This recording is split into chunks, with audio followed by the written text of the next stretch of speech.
Muito bem, tema de hoje, não existe família perfeita. Aliás, subtema, né? O tema é a minha família, o meu campo missionário. Mas eu quero trabalhar hoje o seguinte tema: não existe família perfeita. E se a sua for perfeita, me convide para morar uns dias que eu vou fazer ela ficar imperfeita, né? Porque todos nós temos famílias, todos nós temos uma família, todos nós nascemos em um lar e esse lar tem problemas. E eu quero convidar a você nessa manhã a abrir comigo a sua Bíblia, por favor, no livro de Gênesis 45. E eu não combinei nada com o irmão Osiel, ele falou sobre José agora há pouco, e será a base da nossa conversa hoje aqui com você. E eu quero te convidar a abrir em Gênesis 45, do versículo 1 a 15. Gênesis 45, do verso 1 a 15, vai dizer assim a palavra de Deus: a essa altura, José já não podia mais conter-se diante de todos os que ali estavam, e gritou: façam sair todos. Assim, ninguém mais estava presente quando José se revelou aos seus irmãos, e ele se pôs a chorar tão alto que os egípcios o ouviam. E a notícia chegou ao palácio do faraó. Então disse José aos seus irmãos: eu sou José, meu pai ainda está vivo? Mas os seus irmãos ficaram tão pasmados diante dele, que não conseguiam responder-lhe. Cheguem mais perto, disse José a seus irmãos. Quando eles se aproximaram, disse-lhes: eu sou José, seu irmão, aquele que vocês venderam no Egito. Agora não se aflijam, nem se recriminem por terem me vendido para cá, pois foi para salvar vidas que Deus me enviou adiante de vocês. Já houve 2 anos de fome na terra, e nos próximos 5 anos não haverá cultivo, nem colheita, mas Deus me enviou à frente de vocês para lhe dar livramento. Assim, para preservar um remanescente nesta terra e para salvar-lhes a vida com um grande livramento. Assim, não foram vocês que me mandaram para cá, mas sim o próprio Deus. Ele me tornou ministro do faraó e me fez administrador de todo o palácio e governo de todo o Egito. Voltem depressa ao meu pai e diga-lhes: assim diz o seu filho José, Deus me fez senhor de todo o Egito. Vem para cá. Não te demores, tu viverás na região de Gozém e ficarás perto de mim. Tu, os teus filhos, os teus netos, as tuas ovelhas, os teus bois e todos os teus bens. Eu te sustentarei ali, porque ainda haverá 5 anos de fome. Do contrário, tu e a tua família e todos os teus rebanhos acabarão na miséria. Vocês estão vendo com os seus próprios olhos o meu irmão e meu irmão Benjamim também, que realmente sou eu quem estou falando com vocês. Contem a meu pai quanta honra me prestam no Egito, e tudo o que vocês mesmos testemunharam, e tragam meu pai para cá, depressa.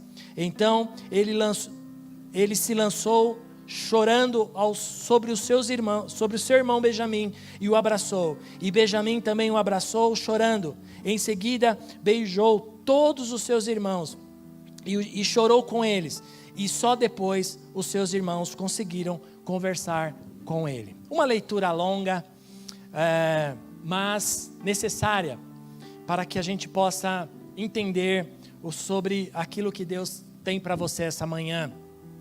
O princípio é entendermos que não existe família perfeita, e sua família também não é perfeita, como a minha também não é perfeita, e a imperfeição atinge a todos, desde as famílias, a todas as famílias, desde as famílias mais simples até a família real, existem os seus problemas, existem as suas lutas, suas dificuldades.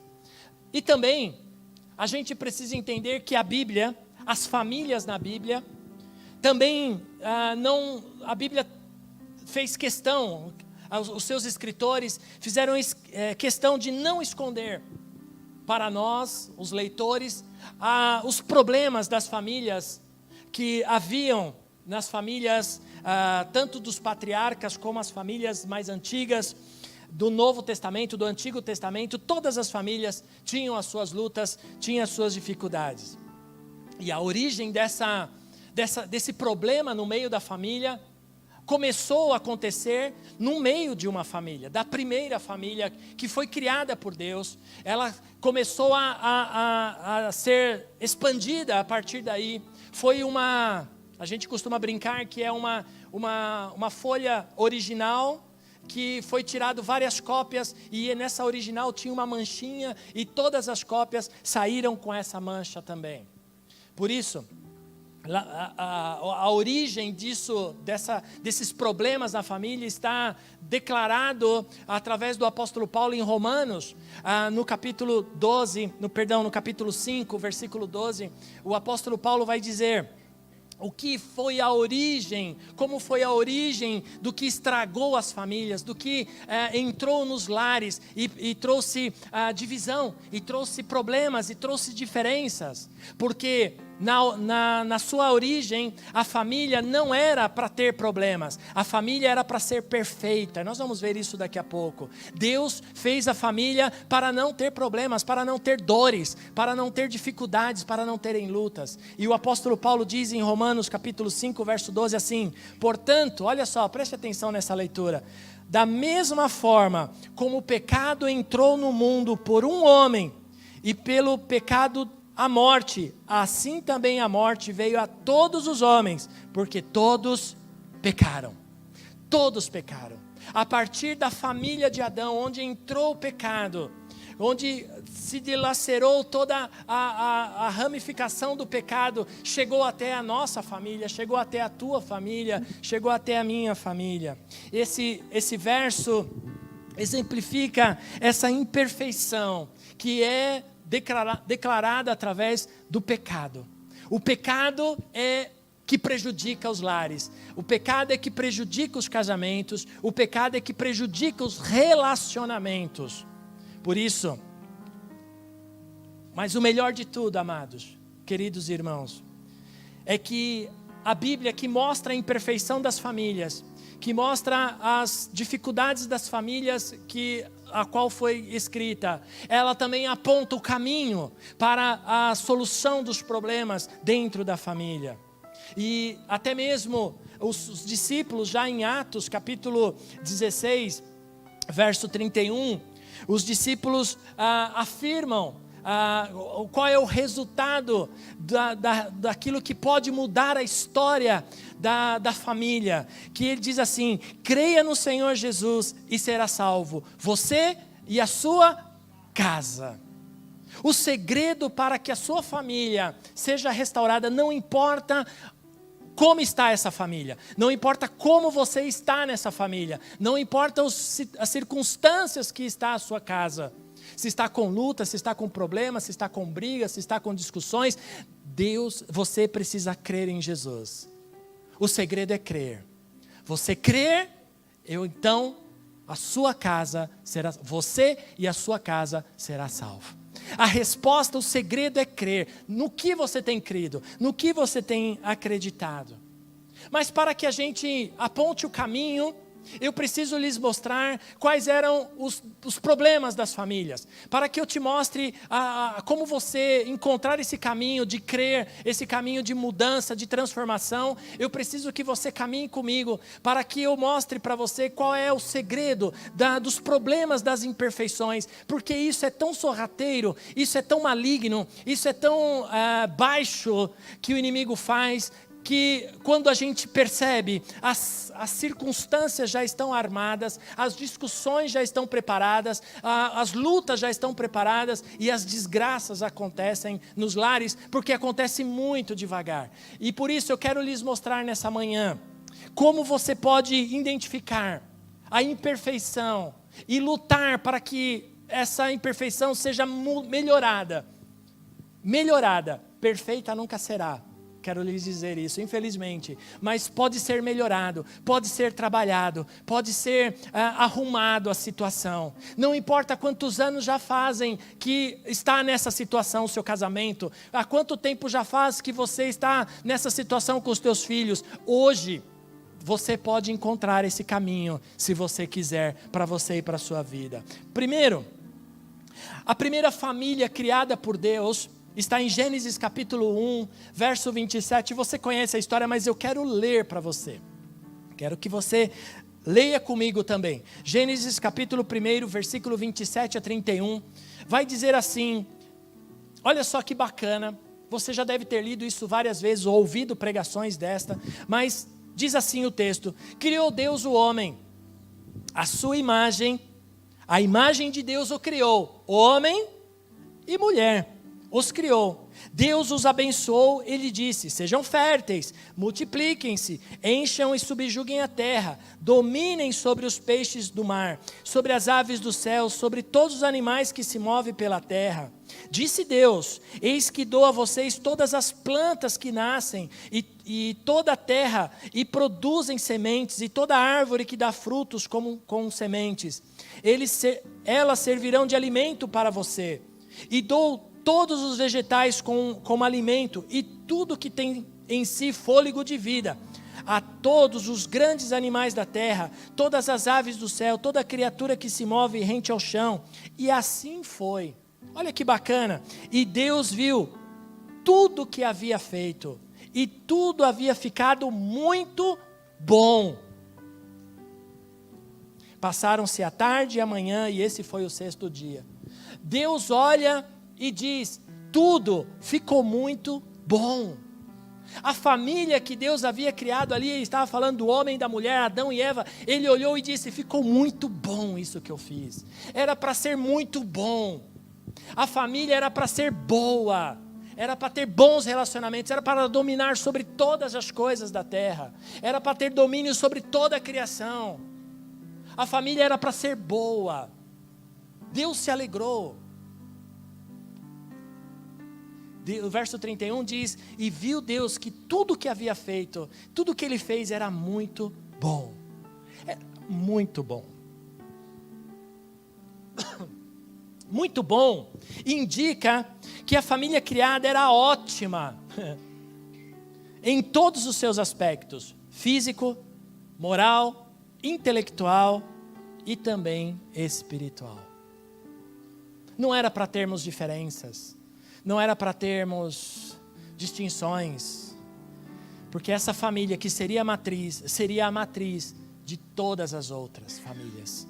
Nós estaríamos aí inclusos, nós, aliás, estávamos inclusos aí. Deus estava olhando para você e estava falando: é muito bom, essa pessoa é muito bom, esse meu filho é muito bom, estou muito feliz. Mas, tem um mas aí, né? Mas, por causa da desobediência, do pecado, não somente do casal em si, Adão e Eva, mas a família tornou-se defeituosa na sua essência. Toda família tem um defeito. Toda família tem um defeito. A família original rompeu essa relação espiritual com Deus, com o seu Criador. E aquilo que era muito bom aos olhos de Deus, já não ficou mais tão bom. Vieram as consequências. Há consequências do rompimento, desse rompimento, dessa ligação que nós tínhamos direto com Deus. Há um rompimento, e no capítulo 3, eu não vou ler porque é uma leitura longa, no capítulo 3, do verso 7 em diante, você pode ver em casa, você vai ver que há pelo menos 6 características desse rompimento, que fez a família matriz romper com tudo que acontece até hoje. O senso de vergonha se perdeu por causa do pecado, o senso de culpa foi manifestado, as dificuldades com o obstáculo da natureza, aquele domínio que eles tinham com a natureza se perdeu o controle das coisas com a natureza, com os animais, com tudo mais. Houve uma perversão moral no meio dos homens, morte espiritual e morte física. Tudo isso aconteceu através do pecado. As consequências estão aí. Medo, estão comigo, amém? Medo, fuga, foram se esconder, terra amaldiçoada, coisas malditas, inimizades, sofrimentos, dor, fadiga, cardos, eu não sei o que é cardos até hoje, mas eu coloquei aqui, suor, pó e expulsão do paraíso. Tudo isso veio como consequência de uma situação. Por isso, a imperfeição na família tem origem, segundo a palavra de Deus, na corrupção da natureza humana e individual.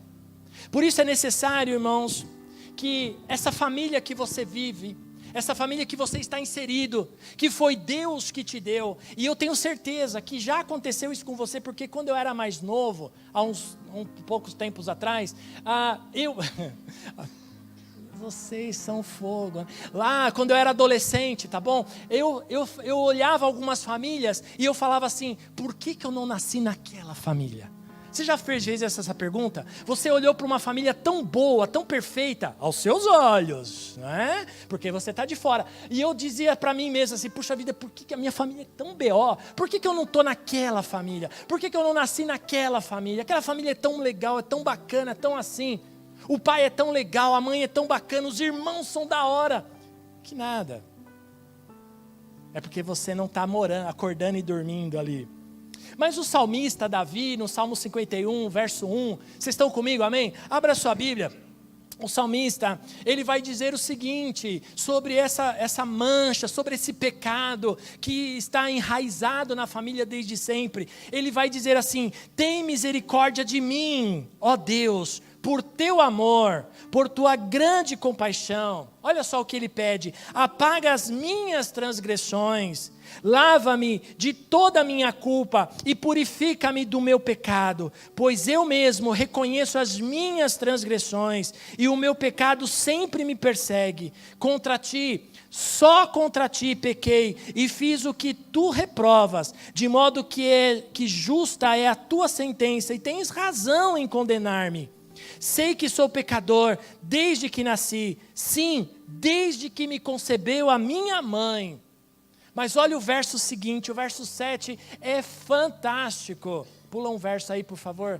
Verso 7 diz assim, olha o que ele pede, purifica-me como isopo e ficarei puro, lava-me e mais branco do que a neve eu serei. A condição, meu amado, está em você. Por isso, o primeiro conselho que eu lhe dou essa manhã é que você pare de olhar para a sua família como um todo e olhe para você. Sua família tem saída? Tem, mas começa em você. Não adianta olhar para a tua esposa, para o teu marido, enquanto você não mudar, nossa casa não vai mudar. Esquece, a mudança começa em você. Por isso Davi se coloca nessa condição e diz, eu sou pecador, eu falhei, eu tenho esse peso. Desde quando eu nasci, eu já nasci com esse problema, eu já nasci de pecado, porque meus pais pecaram.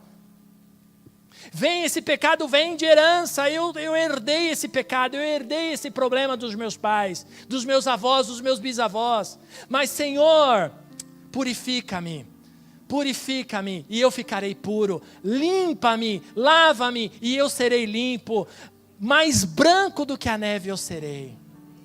Ele sabia que Deus podia mudar a sua história. Por isso, o princípio é, dá para restaurar, mas começa em mim. Amém? Dá para salvar minha família, pastor? Claro que dá, mas começa em você. Começa no seu posicionamento. reconhecer que o problema não está no seu esposo, que o problema não está na sua esposa. Talvez até esteja, mas começa em você. Começa você a se purificar. Começa você a pôr ordem na tua casa, na sua casa vida. Começa você a pôr ordem nos seus pensamentos. Começa você a se purificar dos seus pecados. E então, você vai poder dizer: eu e a minha casa serviremos ao Senhor. Cada família possui as suas virtudes e os seus defeitos. Sim ou não? Você pode afirmar, se eu sair aqui com o microfone fazendo umas entrevistas e eu perguntar: o que tem de bom na sua família? Tem de bom, pastor, que minha mãe faz como é que chama aquela comida mineira? Que eu esqueci o nome. Como, irmã? Minha mãe faz um virada, vou usar esse, tá? Minha mãe faz um virada paulista que nem... Minha mãe faz uma feijoada. Meu pai, ele é muito amoroso. Meu irmão, ele é muito bonzinho. Mas quais os defeitos? Defeito tem monte. Aliás, defeitos são mais do que as virtudes, eu costumo dizer. Mas se você olhar mais os defeitos, você nunca vai enxergar as virtudes. Por isso, o segundo convite, o segundo conselho é de deixar de olhar os problemas. Porque enquanto estivermos olhando os problemas, não vamos conseguir enxergar as virtudes. Quais são as virtudes que sua família tem? Tem muitos. Meu pai é um ótimo contador de história, meu pai canta, meu pai é fiel, meu pai é isso, meu pai é aquilo. Vai sair histórias, eu tenho certeza. Vai sair coisa boa. Sai ou não sai? Sai!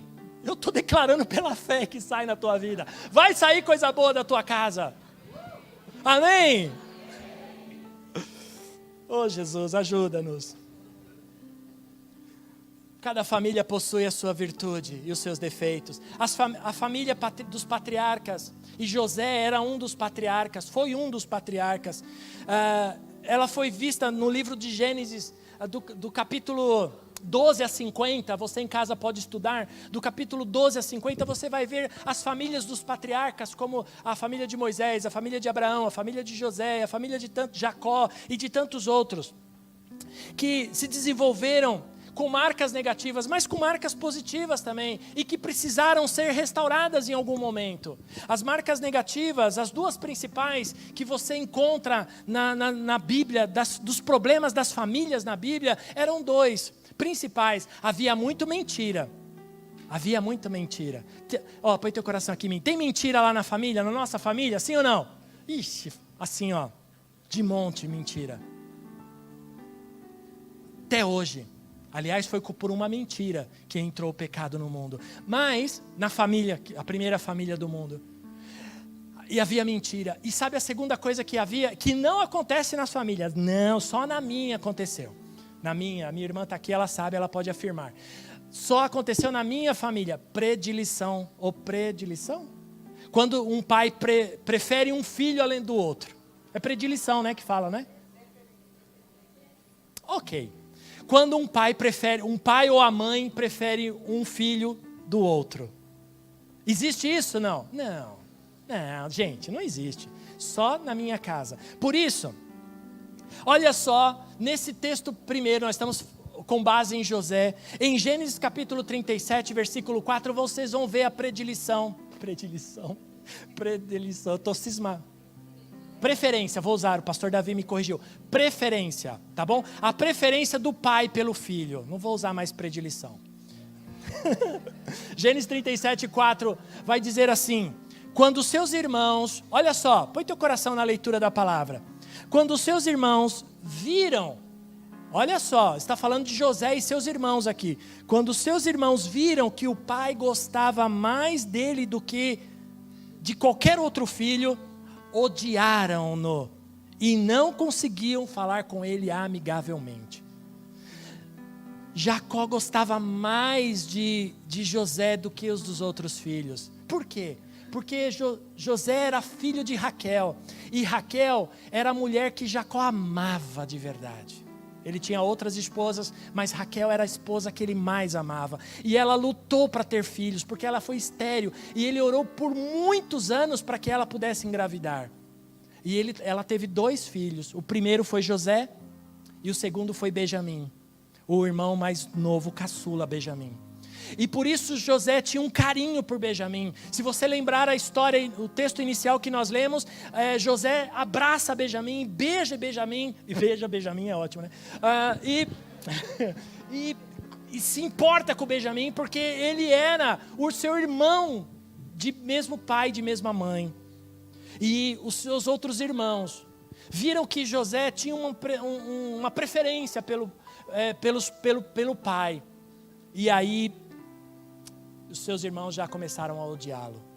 Mas não acaba aí. O problema de José não acaba aí, continua. Olha o que ele faz. Além de saber que era o filho predileto, que os irmãos o odiavam, que os irmãos falavam com ele com agressividade.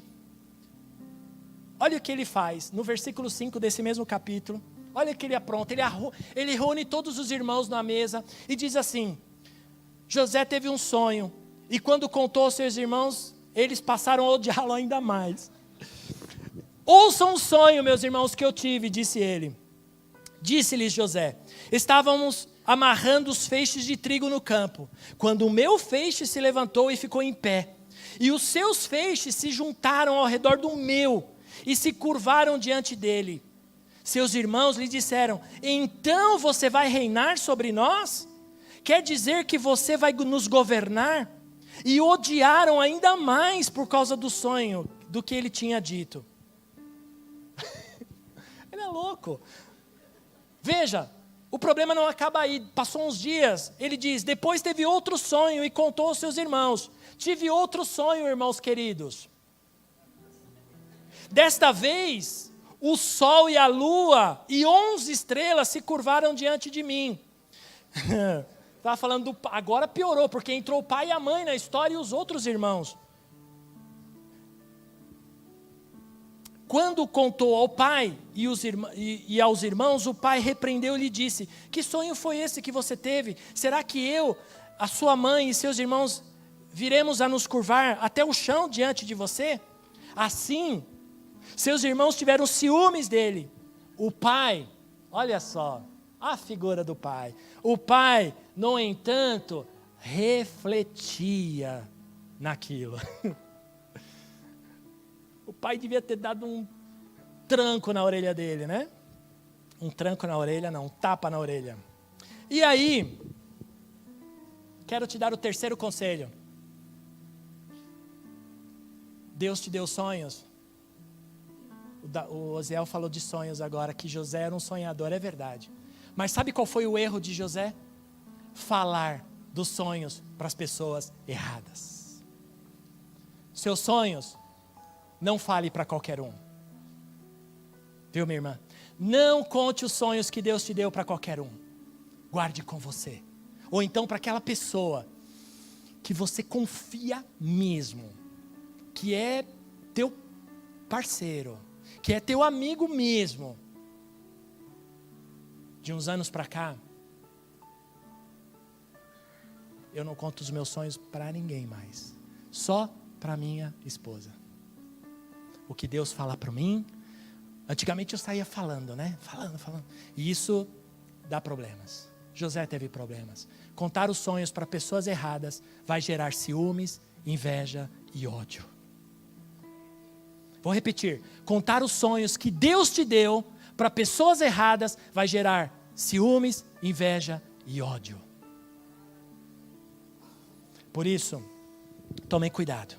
José era jovem, José tinha 17 anos quando ele começou a contar esses sonhos. Quando ele começou a ser odiado, ele tinha 17 anos, um adolescente em formação de caráter, em formação de vida, em formação de psicológica, se tornando homem de verdade. Não que ele não era homem antes, mas se amadurecendo. E José precisava amadurecer.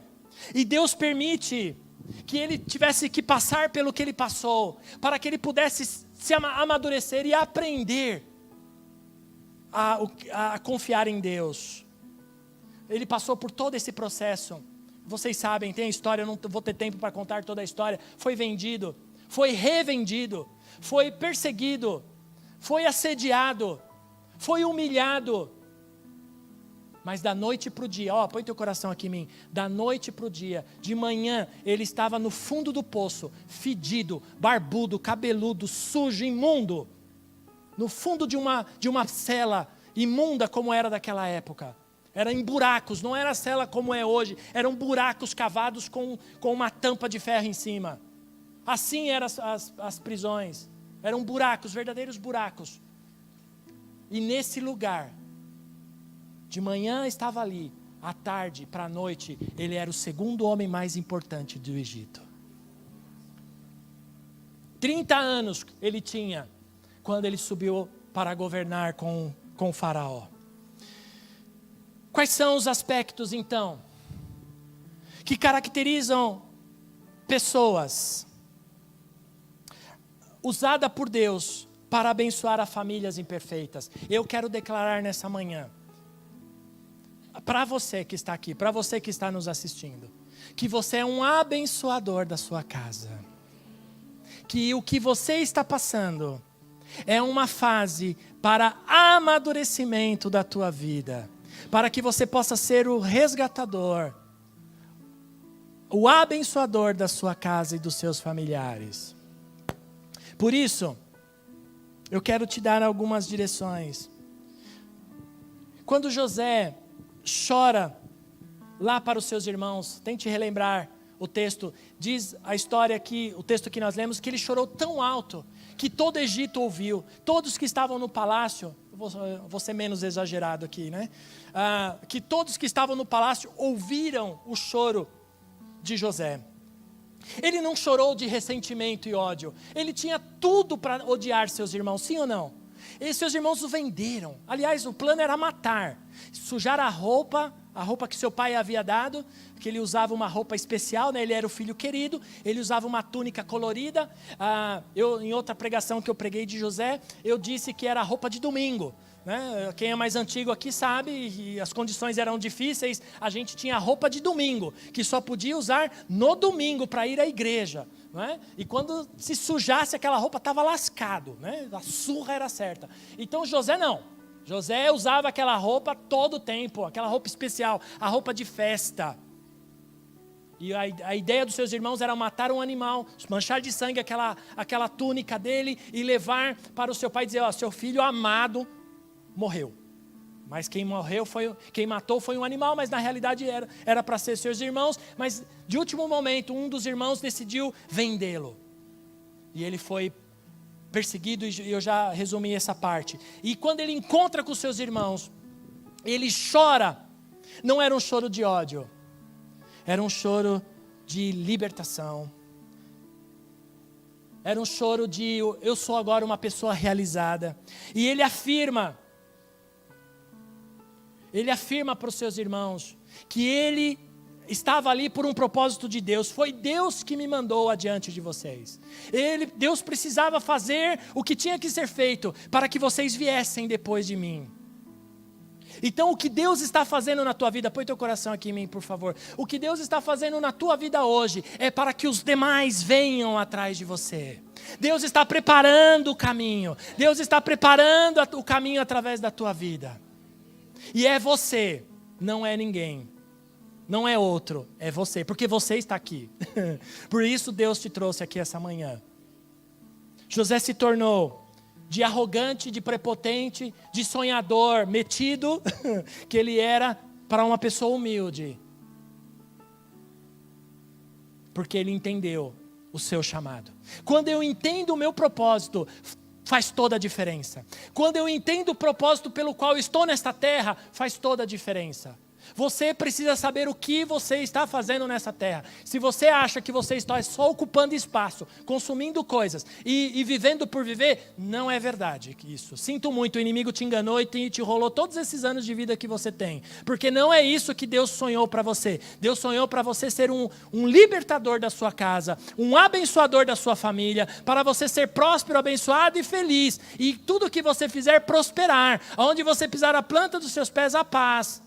Foi isso que Deus sonhou para você. E é isso que a palavra de Deus me respalda. E José entendeu o seu chamado. E alguns teólogos afirmam que José conseguiu se libertar de verdade, quando no capítulo 45, no verso 51,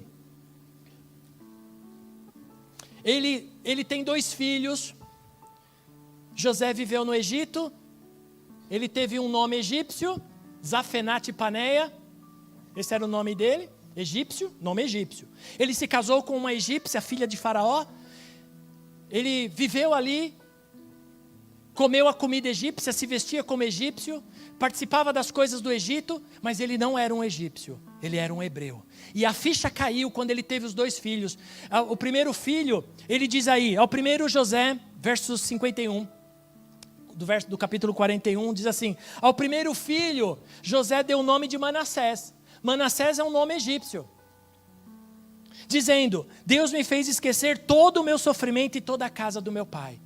Não que o nome Manassés significa isso, mas a libertação para ele ao ver o filho nascer e dar o nome egípcio, ele estava dizendo: Deus me fez livre, Deus me fez esquecer, eu esqueci tudo o que eu sofri, eu esqueci tudo o que os meus irmãos fizeram, eu sou liberto, eu sou curado.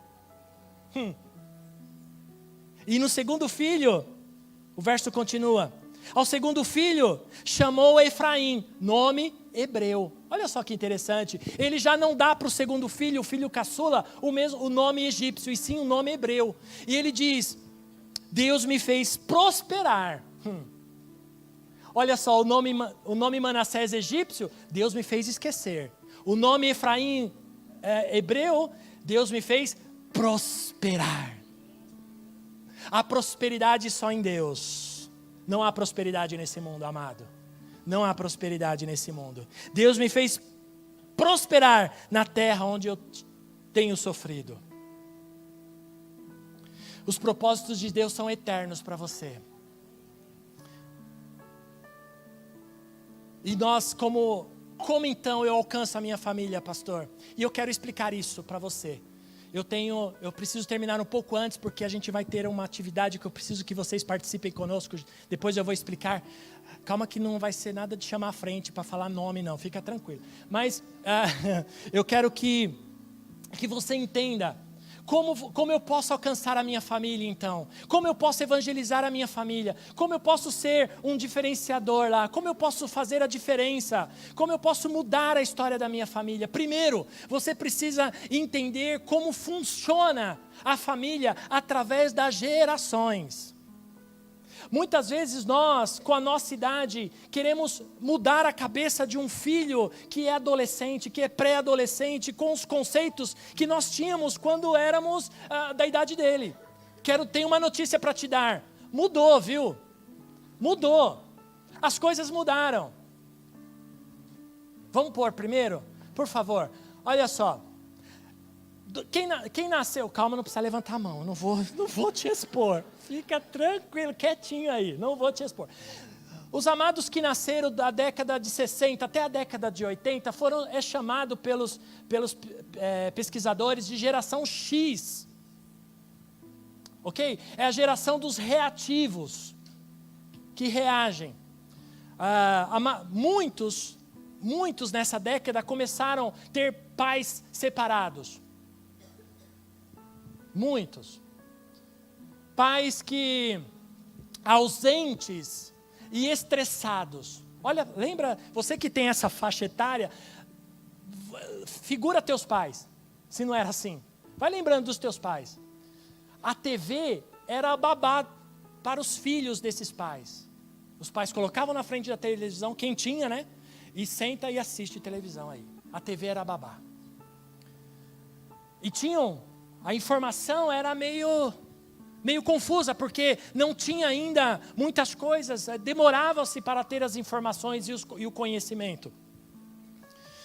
Então, havia muita desilusão com os valores, com os nossos pais, havia muita desilusão de valores, se perdiam os valores. A família, o que está escrito ali? A família sólida. Os pais trabalhavam para viver e não viviam para o trabalho, como é hoje. Os pais trabalhavam para viver e questionavam as autoridades, mas morriam de medo das demissões. Tinham medo de perder o seu trabalho. Pode pôr o próximo. A mídia, então, começou a trazer... Aí é outra geração, né? Eu já estou acelerando. Isso era a geração X que eu falei. A geração de 80 a 95... muitos aqui, oh glória a Deus, né? Não é meu caso, eu sou da outra geração ainda, que virá. São os... Não entendi, pastor. Vocês não sabem nem brincar. Olha lá, a geração Y é a geração da década de 80 até 95. São chamados de cívicos.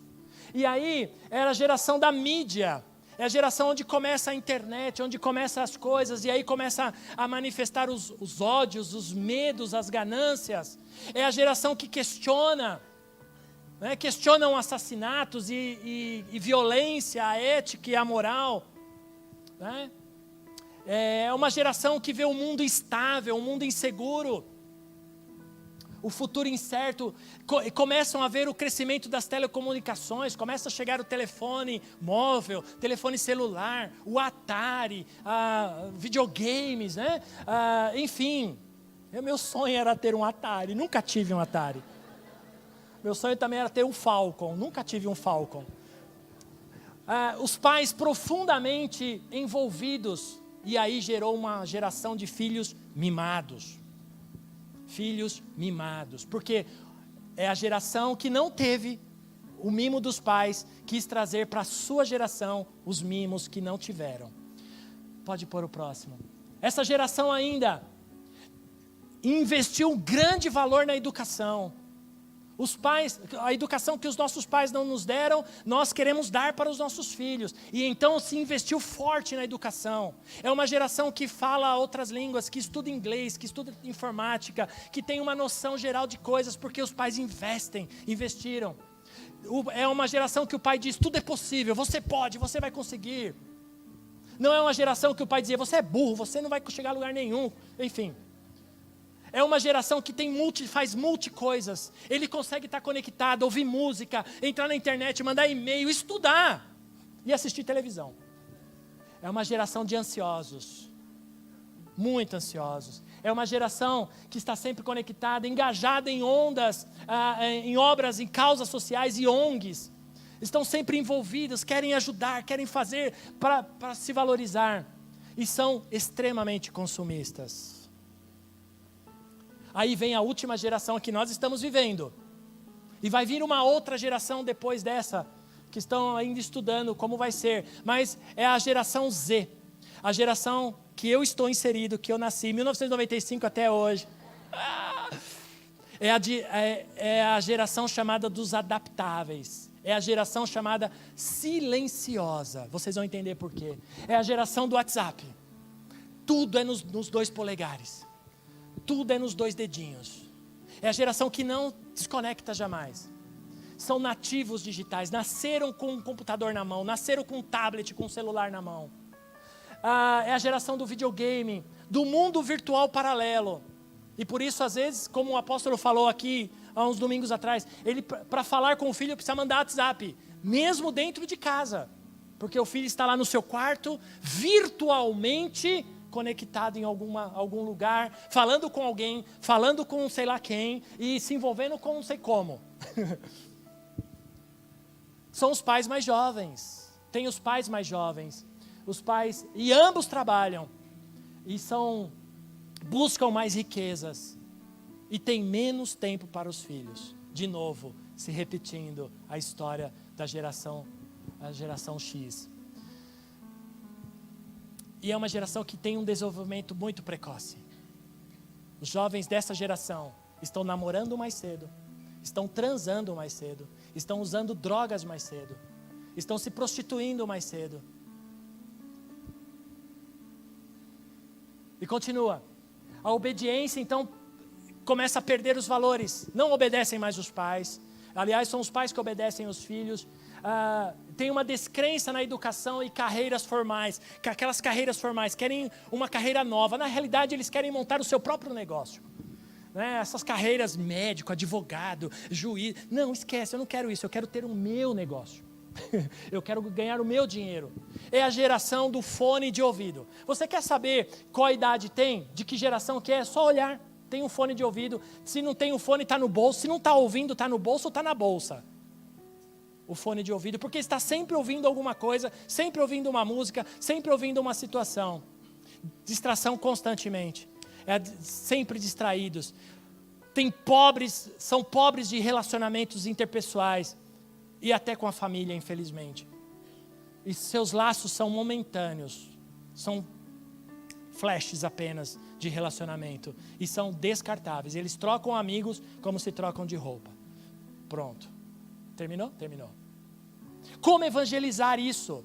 Você tem que se entender as gerações. Isso tudo está na internet, amados. Você pode buscar lá. Eu não inventei nada disso. Eu pesquisei na internet, tem um trilhão de sites que falam sobre as gerações, e você quer saber mais, você busca lá. Você tem filhos nessa faixa etária, a maioria dos amados que estão aqui, geralmente os filhos estão na Z, na geração Z, vai lá, pesquisa, para você lidar com o seu filho, para você lidar com a sua filha, lidar com aquele parente, para você evangelizar e ganhar, você precisa estar atento às mudanças das gerações. Infelizmente, e você precisa entender que foi Deus que permitiu tudo isso. E Deus continua no controle de tudo isso. E Ele quer mudar a sua vida para que você também faça a diferença no meio dessas gerações. Não importa se você não pertence mais a essa geração. Se você é da X, da sei lá qual geração. Mas você pode mudar. Mas primeiro você tem que agir com sabedoria, com estratégia, com entendimento. Sua família é o campo missionário? Claro que é. Sua família é o lugar onde você vai alcançá-lo? Sim, sem dúvida. Mas você precisa pensar, como eu mudo isso? Como eu devo fazer para restaurar essas imperfeições então? Entendendo, reconhecendo. Primeiro, reconheça que a sua família não é perfeita. Segundo, reconhecer as imperfeições que a sua família tem. Não importa que não há mais saída. O inimigo está dizendo não tem mais saída, não tem mais jeito. Isso não é verdade. Existe saída em Deus. Lute você mesmo.